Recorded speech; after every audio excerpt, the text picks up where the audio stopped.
anybody is to pick and choose for stupid. I understand.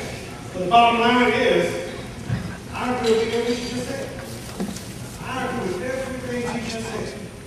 Roosevelt School gets more money per student than any school in LA. Lincoln High School is $78 million. It's $9,000 per student. The best private schools out in California get $7,400 in La Jolla per student. But still, the kids in Lincoln don't have computers. If the problem is in Lincoln, it's in the education system, that's exactly what I said when I got on this stage my first 10 minutes. She's right. The problem is not affirmative action getting you in here and inability to learn. The problem is that your high schools are not preparing you to compete on this campus. And that may go with the racism. I may be stupid, folks, but I ain't dumb. I can smell a rat, I see a rat. When they bring you into a school, you go visit your high school, and you don't have any computers, you don't have any guidance counseling, you don't have any classes you can come and compete with. Let's look at the statistics. She mentioned statistics. I have to help you. African Americans, 9.7% at Berkeley. 0.8% accepted on academic criteria alone. Asian students, 35.5% here at Berkeley, and 49.5% was accepted on academic criteria alone. You want to look at the SAT scores? Black folks, SAT score by race, 20 accepted, GPA 3.96, SAT score 1337. Don't tell me you can compete here, folks. The problem is not competition. The problem is racism. You can't talk about equality and support a race-based government program.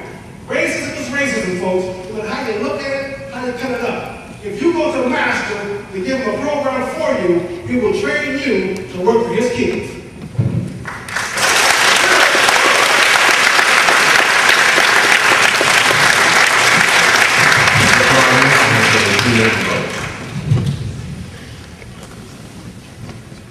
There's not a Black, Latino, Native American, Filipino, Pacific Islander, or other beneficiary of affirmative action that can't compete at this school. We're qualified, we're equal, we're going to be here, we're going to stay here, and we're not going to be driven off with the accusation.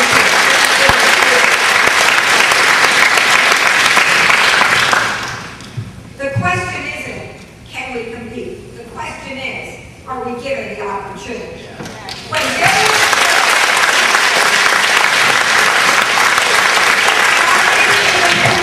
and they hear in much larger numbers competed just fine.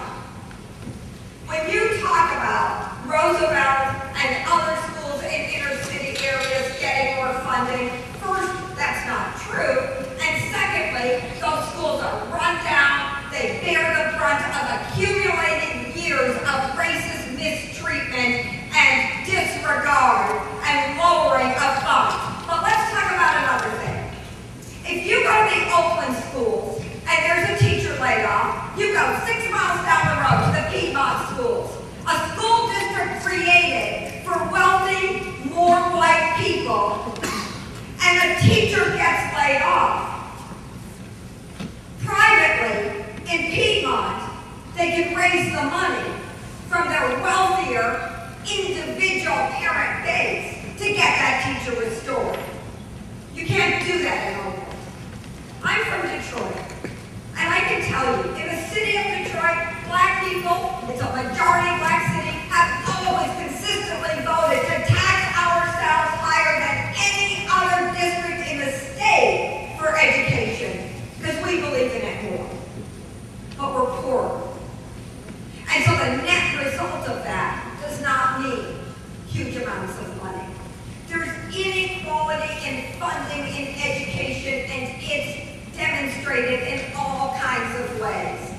And in most states, and I can say this about Michigan, suburban schools get twice as much money per student as inner city schools.